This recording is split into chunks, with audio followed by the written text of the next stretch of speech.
الله عنه قال: قلت يا رسول الله إني سمعت منك حديثا كثيرا وأخاف أن ينسيني أوله آخره فحدثني بكلمة تكون جماعا.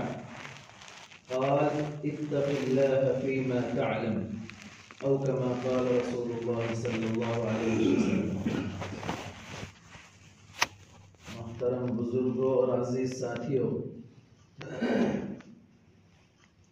سب سے پہلے تو میں آپ حضرات کی خدمت میں معذرت پیش کرتا ہوں کہ رات آپ حضرات نے انتظار کیا، ہمیں آنے میں دیر ہو گئی، جس کی وجہ سے آپ حضرات کو زحمت کا سامنا ہوا. سفر میں دیر ہو جاتی ہے، راستے میں کچھ پتہ نہیں ہوتا. ایک صحابی ہیں حضرت یزید ابن سلمہ رضی اللہ عنہ.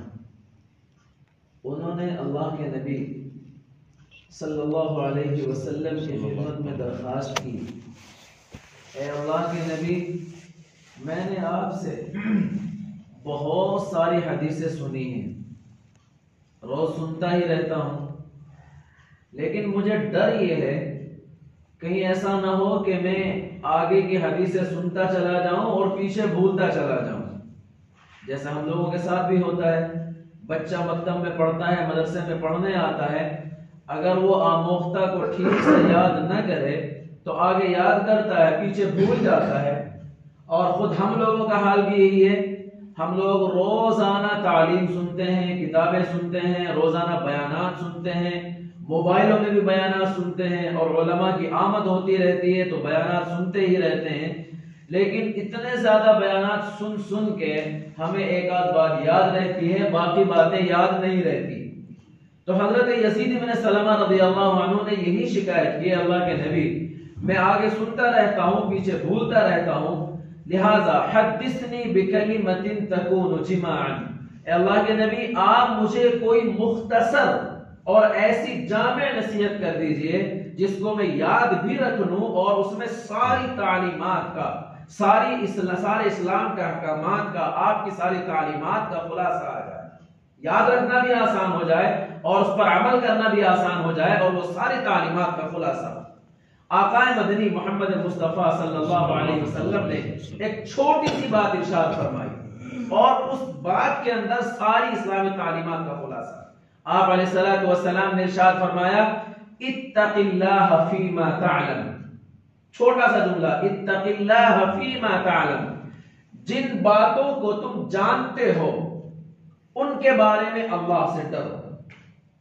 اس جملے کا مطلب یہ ہے کہ جو باتیں تمہارے علم میں ہیں، جن کے بارے میں تم جانتے ہو کہ یہ کام کرنے کے ہیں، جن کے بارے میں تم جانتے ہو کہ یہ اچھے کام ہیں، جن کے بارے میں تمہیں پتا ہے کہ یہ کام ہمارے لیے کرنا ضروری ہے، ان کاموں کے بارے میں اللہ سے ڈرو اور ان کو کرو.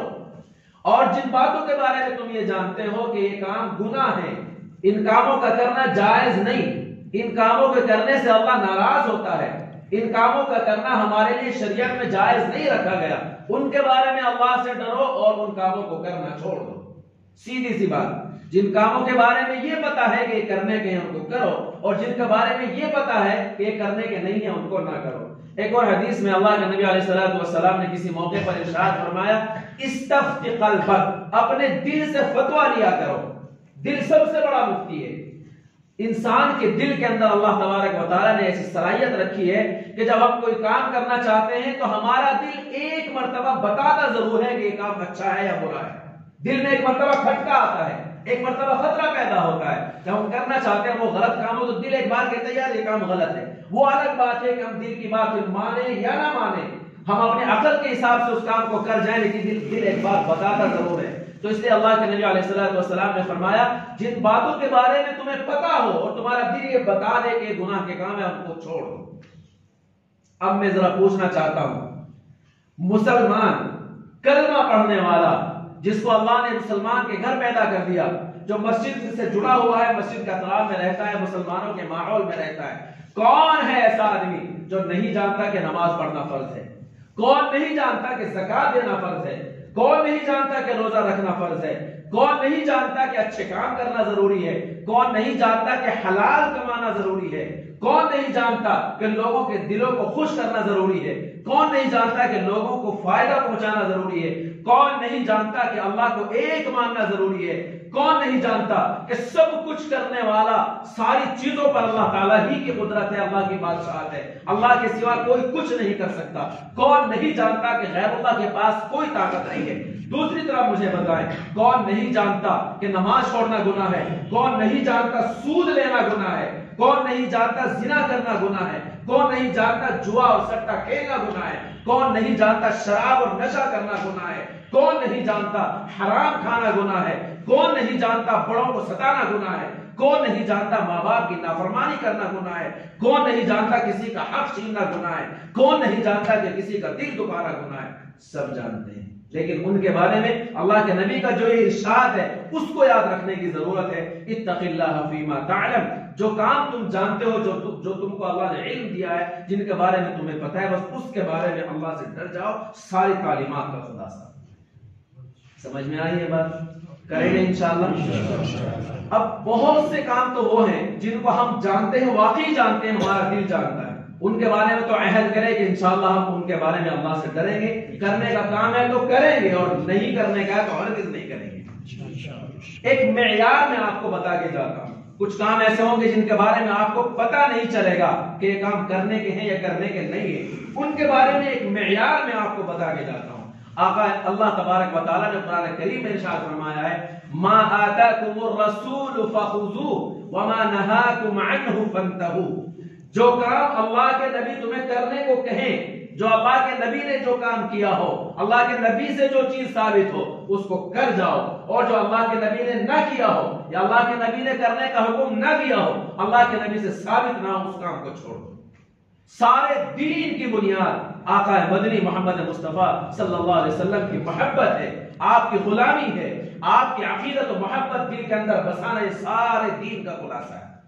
اب کچھ کام ہیں ایسے جو آج کل غیروں سے ہم مسلمانوں میں آ گئے ہیں، بس ان کے بارے میں جب تم وہ کام کرنے لگو تو یہ دیکھ لینا آقا مدنی نے اور آقا کے غلام یعنی صحابہ نے وہ کام کیا ہے یا نہیں کیا۔ اگر اللہ کے نبی نے کیا ہے اور صحابہ نے کیا ہے، ساری دنیا آپ کے خلاف ہو جائے، اس کام کو ضرور کرو، اور اگر اللہ کے نبی نے اور اللہ کے نبی کے صحابہ نے نہیں کیا ہے، ساری دنیا آپ سے اس کو کرنے کے لیے کہ اس کام کو ہرگز نہ کرنا۔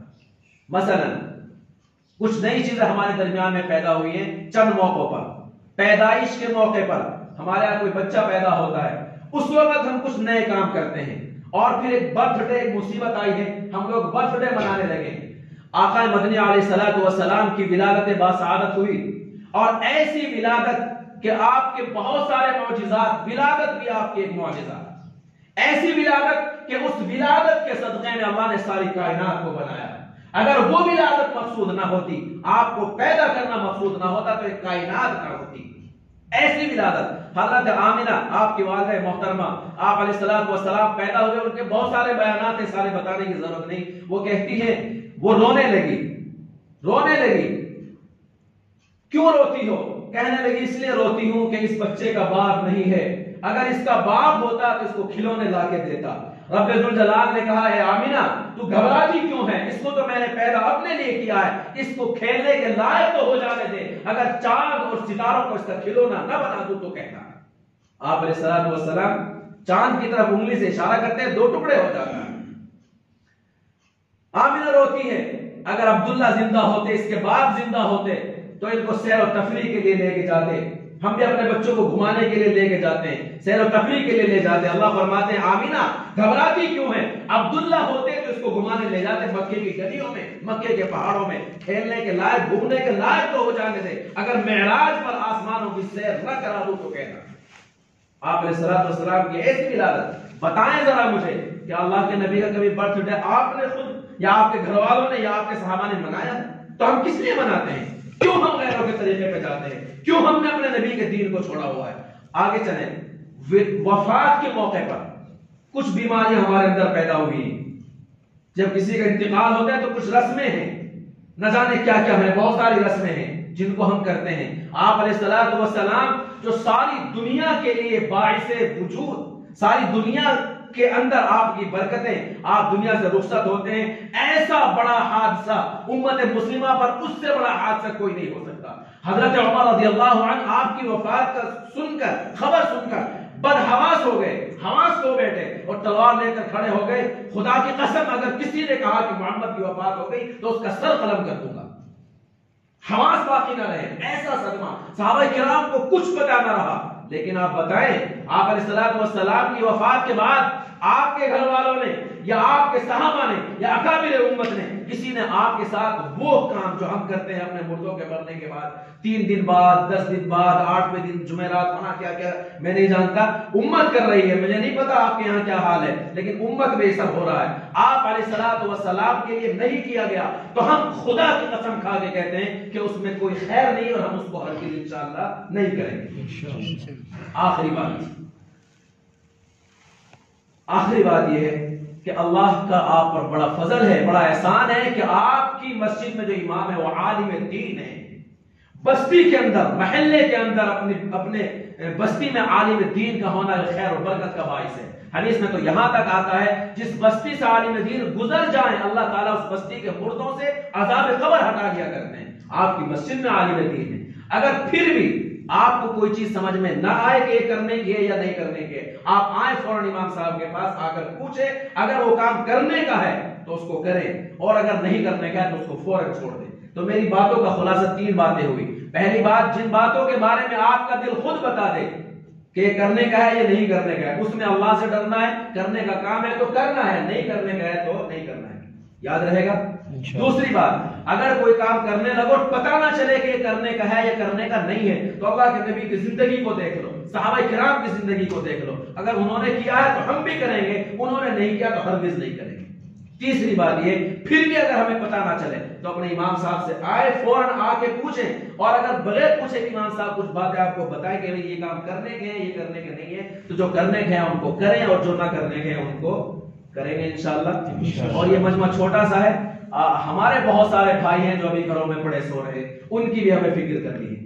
آپ ذرا غور سے دیکھیں، اگر اس پہ غور کریں، اگر ہم کہیں جا رہے ہوں اچھی جگہ بازار میں کوئی کاروبار کے لیے اور ہمارا بھائی پڑا سو رہا ہو اور اس کا بھی اس میں فائدہ ہو، یا وہ غلط راستے پر جا رہا ہو، بتاؤ کون آدمی ایسا ہے جو اپنے بھائی کو ہاتھ پکڑ کے یہ نہیں کہتا کہ بھائی ادھر مت جا، ادھر نقصان ہوگا، ادھر چل ادھر فائدہ ہوگا. سب کہتے ہیں نا. تو وہ جو پڑے ہوئے ہیں وہ جہنم کی راہ پر ہیں. ہمیں اللہ نے یہاں جنت کے راستے پہ لا کے چھوڑا ہے. جا کر ان کا ہاتھ پکڑیں اور یہ کہیں کہ میں اکیلا تیرے بغیر جنت میں نہیں جاؤں گا، تجھے ساتھ لے کے جاؤں گا تو میرا بھائی ہے. ان کی فکر کریں، میری یہ باتیں بھی ان تک پہنچا دیں اور ان کی فکر کر کے ان کو مسجد میں لانے کی کوشش کریں. اللہ تعالی ہم سب کو عمل کی توفیق عطا فرمائے. وآخر دعوانا الحمدللہ رب العالمین. اللهم صل على محمد وعلى ال محمد كما صليت على ابراهيم وعلى ال ابراهيم انك حميد مجيد. ربنا ظلمنا انفسنا وان لم تغفر لنا وترحمنا لنكونن من الخاسرين. اے اللہ، ہم تیرے گناہگار، خطاکار، سیاہکار، بد کردار بندے تیرے گھر میں بیٹھے ہیں، تیرے دین کی نسبت پر بیٹھے ہیں، تیرے ایک فریضہ نماز ہم ادا کرنے کے لیے یہاں آئے ہیں. اللہ تو اپنے گنہگار بندوں کو معاف فرما دے. اللہ ہماری خطاؤں کو معاف فرما دے، لغزشوں کو معاف فرما دے، کوتاہیوں کو معاف فرما دے. اللہ ہم کمزور ہیں اے اللہ، لیکن شیطان جو ہے وہ ہم سے طاقتور ہے، ہمارے اوپر غالب آ جاتا ہے. لیکن اے اللہ، تجھ سے طاقتور تو کوئی چیز نہیں ہے. اگر تو ہماری مدد فرما دے تو ہم بھی گناہوں سے بچ سکتے ہیں. اے اللہ ہماری گناہوں سے حفاظت فرما دے. اللہ ہمارا جی چاہتا ہے ہم بھی تیرے مقرب بندے بنے، لیکن شیطان سے ہم مغلوب ہو جاتے ہیں. اللہ شیطان سے ہماری حفاظت فرما دے. اللہ اچھے کام کرنے کی توفیق عطا فرما دے. اپنی مرضی کا کام کرنا ہمارے لیے آسان فرما دے، گناہوں سے بچنا ہمارے لیے آسان فرما دے. اللہ ہم تو صبح سے شام تک، شام سے صبح تک گناہوں میں لت پت رہتے ہیں. اللہ گناہوں کی وجہ سے ہم نے اپنی زندگی اور آخرت دونوں کو خراب کر لیا ہے. اے اللہ لیکن تو بڑا غفور الرحیم ہے، تو بڑا کریم ہے. اے اللہ اپنے رحم و کرم کا ہمارے ساتھ معاملہ فرما. اللہ ہم اگرچہ گنہگار بد کردار صحیح، لیکن تیرے حبیب صلی اللہ علیہ وسلم کی امت میں ہیں. اللہ اپنے حبیب کے طفیل ہمیں معاف فرما دے. اے اللہ آج جو حالات ہمارے اوپر ساری دنیا میں آ رہے ہیں بے شک وہ ہمارے گناہوں کا نتیجہ ہے. اے اللہ لیکن اپنے حبیب کے طفیل نے ہمیں معاف فرما دے. اے اللہ مسلمانوں کی تو نے اگر نہ کی دل جوئی تو خود تانا دیں گے کہ مسلمانوں کا خدا کوئی نہیں۔ اللہ ہمارے حال پر رحم فرما دے۔ اللہ ہم جیسے بھی ہیں تیرے نام تو لیوا ہیں، تیرا نام لیتے ہیں، جب بھی کبھی سجدہ کرتے ہیں تجھی کو کرتے ہیں۔ اللہ ہمیں ہمارے حال پر رحم فرما دے، کرم فرما دے، عفو درگزر کا معاملہ فرما دے۔ اے اللہ ہماری جو زندگی باقی ہے اس میں اپنی مرضیات پر چلنا ہمارے لیے آسان فرما دے۔ اے اللہ اس بستی پر اپنا خاص فضل نازل فرما دے، خاص رحمت نازل فرما دے۔ اے اللہ اس بستی کے بچے بچے کو دین کا داعی اور سپاہی بنا دے۔ اے اللہ جو حاضرین یہاں بیٹھے ہوئے ہیں اللہ ان کی جائز تمناؤں کو پورا فرما دے۔ اللہ ہماری ضرورتوں کو، ہماری تمناؤں کو تو ہم سے زیادہ جانتا ہے۔ اے اللہ ہمیں تو ماننا بھی نہیں آتا، ہم تو بہت زیادہ قصوروار ہیں، شرمندہ ہیں، ہاتھ اٹھاتے ہوئے شرم آتی ہے، لیکن اللہ تو اپنے شایان شان ہم سب کی جائز تمناؤں کو پورا فرما۔ اللہ یہ سارے بندے تیرے سامنے اس لیے ہاتھ پھیلائے بیٹھے ہیں کہ تو وہ داتا ہے کہ دینے کے لیے در تیری رحمت کے ہیں ہر دم کھلے۔ اے اللہ ان جھولیوں کی لاج رکھ لے، ان ہاتھوں کی لاج رکھ لے۔ اے اللہ اس مجلس میں بوڑھے سفید ریش ہیں، تیرے نبی نے ہمیں بتایا ہے کہ تو سفید بال والوں کی سے شرم تجھے آتی ہے، تو ان کی رعایت کرتا ہے۔ اللہ ان سفید ریش بوڑھوں کی وجہ سے، ان کی برکت سے ہماری دعاؤں کو قبول فرما لے۔ اے اللہ ہمارے ٹوٹی پھوٹی جیسی بھی کیسی ہم دعا مانگتے ہیں، مانگنی نہیں آتی، اللہ ان ٹوٹے پھوٹے الفاظ کو قبول فرما لے۔